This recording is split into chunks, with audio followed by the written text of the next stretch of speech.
It's been about a year now, and the absolute best thing I have done for my ballet body, my continued ballet training, for my dance career is to completely eliminate this thought that I need to cross train.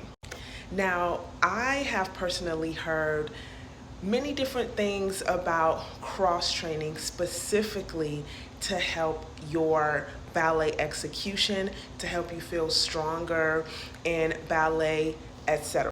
But it was not until I was able to start digging deeper into my ballet body, retraining my body from the ground up, having to unlearn, relearn in necessary spaces, that I was sort of ushered into this freedom.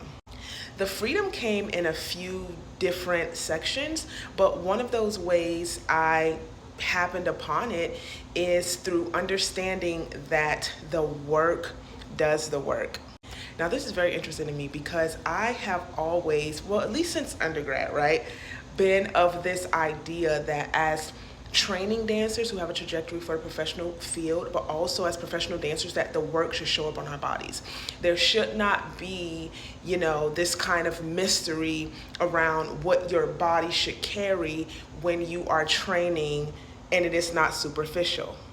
So as I began training, retraining, I was like, all right, so I'm not going to be doing anything else. When I say anything else, I literally made up in my mind, like, Trinity, okay, nothing supplemental, okay? Besides me firing my core and using the ballet things in order to get into my abdominals, hips, etc., heels, I will use my ball there, but other than that, I'm not doing any Pilates programming, I'm not doing any gym programming, any body weight programming, nothing like that.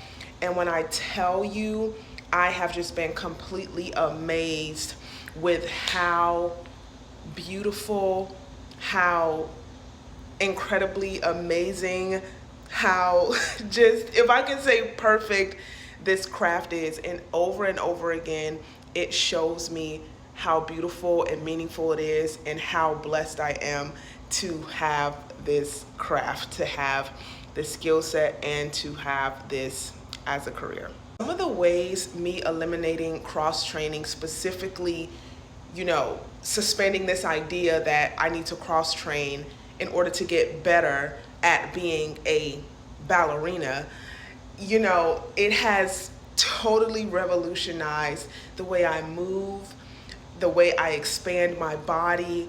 I even, it's so interesting. I even feel a difference in my port-de-bras.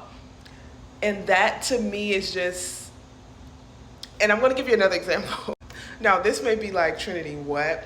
But because some years back for my capstone, I took on the journey of having The Dying Swan restaged on me, right? And so I can remember just having a hard time not only with the berets, which, speaking of retraining my ballet body, my berets now are like, it's just like so many other things, but let me stay on track. I remember the berets being interesting. It was one of the easier things, but I still remember just kind of like, oh my gosh, this is a bit intense. And then also my port-de-bras, for The Dying Swan. And the other day, I'm just working on some things and I'm like, wow, my shoulders, my back, the length, everything just feels so open. It feels so fluid. It feels so free. My arabesque and everything on top of that, freedom and that fluidity, it is also stability. I mean, like, I sound very dramatic saying this, but I know how I felt in my body before now. And so I have literally cracked the code, okay? I do not need to do, all of those other things in order to enhance ballet. The work enhances the work. And I'm also excited because this newfound understanding, which is absolutely just next level, top tier development when it comes to artistry, execution, beauty, just everything on stage, off stage, in studio. These are things that I can now pass on to everyone that I will teach. And it's just so beautiful to witness and just sort of live in and steep in the evolution of yourself as an artist. And so just decided to geek out for a bit. And if you stayed to the end, you the best, boo.